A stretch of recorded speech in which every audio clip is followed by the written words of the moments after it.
දෙවියන් වහන්සේගේ වචනේ අපි දකිනවා දෙවියන් වහන්සේ ආබ්‍රාම්ට දෙන පොරොන්දුව නම් උන්වහන්සේ කියනවා ආබ්‍රාම් බය වෙන්න එපා. ආබ්‍රාම් බය වෙන්න එපා. දෙවියන් වහන්සේ මේ මාසයේ ආරම්භයේදීම දෙවියන් වහන්සේ ඔබට දෙන්නත් පොරොන්දුව තමයි මගේ ප්‍රේමවත් දරුවනි මේ මාසයේ මේ සතිය කොහොමද ගත කරන්න කියලා බය වෙන්න එපා. ආබ්‍රාම්ට පොරොන්දු නොව දෙවියන් වහන්සේ ඔබට පොරොන්දු වෙනවා. ආමෙන්. බය වෙන්න එපා. නුඹේ පලියද මහත් පලියද මම වෙනවා. ඒ වගේම නුඹට විපාක දෙන දෙවියන් වහන්සේද මම වෙමි. ඊට පස්සේ බලන්න. ආබ්‍රහම් කතා කොට ස්වාමීන් දෙවියන් වහන්සේ මට දරුවෙක් නැත. ස්වාමීන් දෙවියන් වහන්සේ මට දරුවෙක් නැහැ. මේ දෙවියන් වහන්සේ පොරොන්දු වෙනවා ආබ්‍රහම්ට දරුවෙක් දෙන්න. මෙතන අපි බලන්න යන්නේ අද දවසේ ඒක නෙමෙයි කාරණාව. දෙවියන් වහන්සේ ආබ්‍රහම්ට පලියක් මහත් පලියක් සහ විපාකයක් දුන්නේ කොහොමද? අපි 14 වෙනි පරිච්ඡේදයේ දකිද්දී රජවරු 4 දෙනෙක් රජවරු 5 දෙනෙක් එක්ක සටන් කරලා ඒ රජවරු 5 දෙනාව පරාජය කරලා මේ රජවරු 4 දෙනා ජයග්‍රහණය කරමින් ආබ්‍රම්ගේ සහෝදරයෙක් වෙන ලොත්ව පැහැරගෙන වහල්කමට ගෙනියනවා. ඔබ දන්නවද මේ රජවරු 4 දෙනෙක් කියලා කියන්නේ ඒ කාලේ ඉතා බලයෙන් යුක්ත සිටියා වූ රජවරු.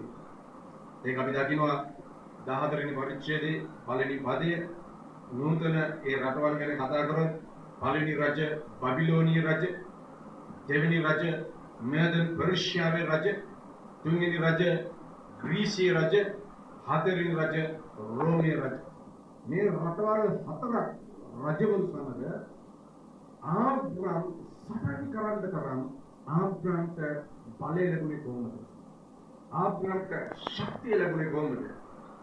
තවත් රජවරු රටවල් පහක් නායකයන් එක්ක සටන් කරලා පරාජය කරපු මේ රජවරු 4 දෙනෙක් එක්ක ආබ්‍රහම් සටන් කරා විතරක් නෙමෙයි ආබ්‍රහම් ඡායගෙන ලොත්වත් බේරගත්තා.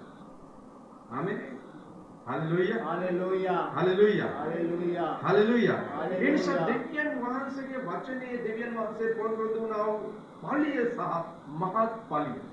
මේ පලිය කියලා කියද්දී මහත් පලිය කියලා කියද්දී අපි දකිනවා ඒ කාලේ සටන් කරන්ට යද්දී මිනිස්යන් ඉස්සරහා විශාල පලියක් කරන් ඉන්නේ.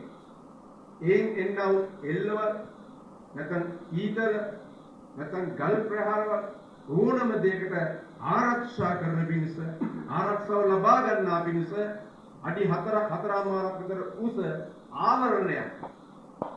කුඩා පලිය කියන්නේ ළඟ ඉඳගෙන කඩුවෙන් අනින ළඟ ඉඳන් උපක්‍රම කරලා වට්ටන්න හදන අයගේ පරීක්ෂණ වෙන්න තමයි කුඩා පලිය පාවිච්චි කරන්නේ. නිසා ආබ්‍රහම් කියන මේ මිනිස්සයා ඒ කාලේ ලෝකේ බලවත්ම රටවල් වල හිටියා වූ නායකයෝ ඒ කාලේ බලවත්ම ලෝකයක් එක්ක සටන් කරලා කියලා කිව්වොත් නිවැරදි. මේ රජවරු 4 දෙනාත් එක්ක සටන් කරන්ට දෙවියන් වහන්සේ කොහොමද උදව් කරේ? ඒ නිසා තමයි 15 වෙනි පරිච්ඡේදයේ ආබ්‍රහම්ට කියනවා මෙතනින් පස්සේ ඔබ බය වෙන්න එපා. ඔබගේ ආරක්ෂාව, ඔබගේ රැකවරණය මමයි. ආමෙන්. හල්ලෙලූයා. හල්ලෙලූයා. අනුවිතේ 4 මෙන්න මේක තමයි කියන්නේ. ඒකේ ආරක්ෂාව කොතනද පටන් ගන්න කියලා කියද්දී උප්පත්ති පොතේ 15 වෙනි පරිච්ඡේදයේ ආබ්‍රහම්ගෙන් පටන් ගන්නවා. ආබ්‍රහම්ට කියනවා මේ ඛණ්ඩායම් 4 ඔබ ජයග්‍රහණය කරා. මේ ජයග්‍රහණය කරාද මොවුන් පරම්පරාවට මොවුන් විරුද්ධ වෙද්දී මම ඔබට ජය දෙනවා. ඔබේ වංශයට ජය දෙනවා. එහෙම කියද්දී තමයි ආබ්‍රහම් කියන්නේ ස්වාමීන් මට දරුවෙක් නැහැ. ආබ්‍රහම්ට දෙන පොරොන්දුව නුඹේ වංශයට මේ ජාතියට මම පලියක් මහත් පලියක් කියලා කියද්දී ආබ්‍රහම් කියන ස්වාමීන් මට දරුවෙක් නැහැ. එතකොට තමයි ස්වාමීන් වහන්සේ ආබ්‍රහම් එළියට ගෙනලා 15 වෙනි පරිච්ඡේදයේ 5 වෙනි පදයේ කියනවා අහස දිහා බලපන්. ඒකේ තාරකා ගණන් කරන්න පුළුවන් නම් ගණන් කරලා බලපන්. ඒ වගේ නුඹේ වංශය මම වැඩි කරලා දෙනවා.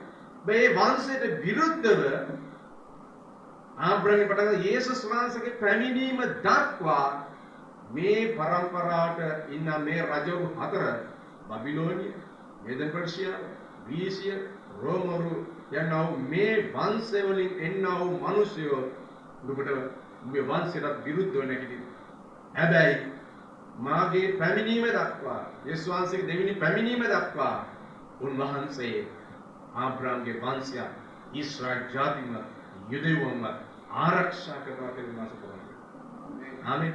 හalleluya. අපි දකින ඊට පස්සේ ආබ්‍රාම්ගේ පස්සේ යුදෙව් ජාති ඊශ්‍රායල් ජාති වහලට යනවා බබිලෝනියෙන්. ආයේ දෙවියන් වහන්සේ ගලවලා ගෙනවා. ආයේ වහලට යනවා. ආයේ ගලවලා ගෙනවා. ආයේ දානියල්ගේ කාලේ වහලට යනවා. ආයේ ගලවලා ගෙනවා. ස්වාමීන් වහන්සේ ආරක්ෂා කරලා මේ වෙනකම් මේ ඊශ්‍රායල් කියන යුදෙව් ජාතිය ගෙනලා ඊශ්‍රායල් කියන රට තියෙන්නේ ඒ ආබ්‍රාම්ට දෙවියන් වහන්සේ දුන්න පොරොන්දුව තමයි මම නුඹේ පලියක් මහත් පලියක්. ආමේන්. දැන් අපි දෙවියන් වහන්සේගේ වචනය කියනවා.